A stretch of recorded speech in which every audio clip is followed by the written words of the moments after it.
आज़ादी के 75 साल पूरे होने के बावजूद कुछ इलाका अब भी ऐसा है जहां इंसान को अपनी ज़िंदगी की ज़रूरतों के लिए पुराने साधन और संसाधनों पर निर्भर करना पड़ता है, जिसे आप पिछड़े इलाके की श्रेणी में रख सकते हैं। ऐसा ही इलाका है वैशाली जिले का राघोपुर।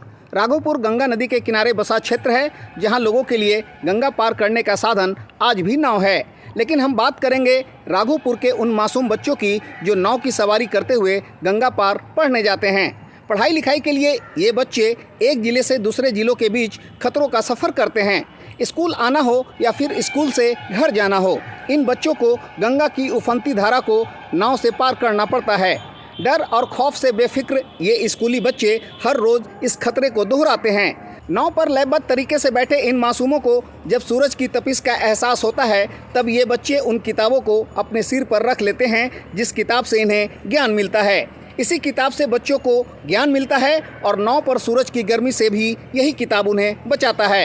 ये सभी बच्चे राघोपुर के रुस्तमपुर गांव से आते हैं। हालांकि नाव पर गंगा की सवारी के दरमियान बच्चे अकेले नहीं होते हैं। इनके साथ नाविक के अलावा 3-4 शिक्षक भी होते हैं। साल भर में 6 महीने तक बच्चों को इस परिस्थिति का सामना करना पड़ता है। आइए सुनते हैं इस मसले पर क्या कहना है विद्यालय प्रमुख विनायक का। राघोपुर क्षेत्र में जाने का एकमात्र साधन जो है वो नाव ही है। इसके अलावा कोई और साधन अवेलेबल नहीं है।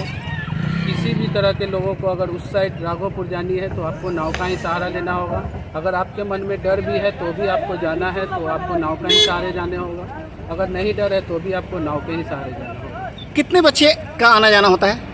मेरे स्कूल से 120 बच्चे जाते हैं जो 3 बार में जाते हैं। हमेशा चुनाव के टाइम में वादा किया जाता है कि कुछ सुविधा बढ़ा दी जाएगी, ये सुविधा मिलेगा, वो सुविधा मिलेगा। चुनाव खत्म, उसके बाद कोई अधिकारी सुनने को तैयार नहीं होता। राघोपुर से राजधानी पटना पहुंचने के लिए गंगा नदी को पार करना पड़ता है। इसके लिए सरकार ने गंगा के ऊपर पीपा पुल का इंतजाम किया है, लेकिन यह पीपा पुल 6 महीने तक ही काम कर पाता है। बाकी के 6 महीने गंगा में पानी बढ़ जाने के कारण इस पीपा पुल को खोलना पड़ता है।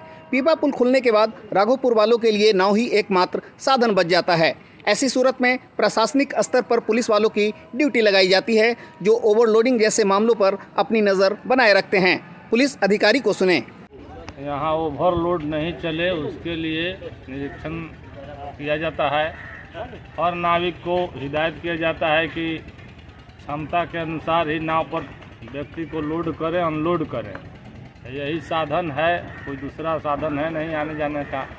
क्या कोई मानक भी है नाव पर? किस नाव पर कितने लोग बैठेंगे? संख्या छोटा नाव पर 40 के लगभग है, बड़ा नाव पर 60-65 व्यक्ति आना जाना रहता है। चलिए, ये ड्यूटी आप लोगों की कब से यहाँ पर लगाई गई है? पीपा पुल खुल जाने के बाद यहाँ से ड्यूटी प्रतिदिन का है।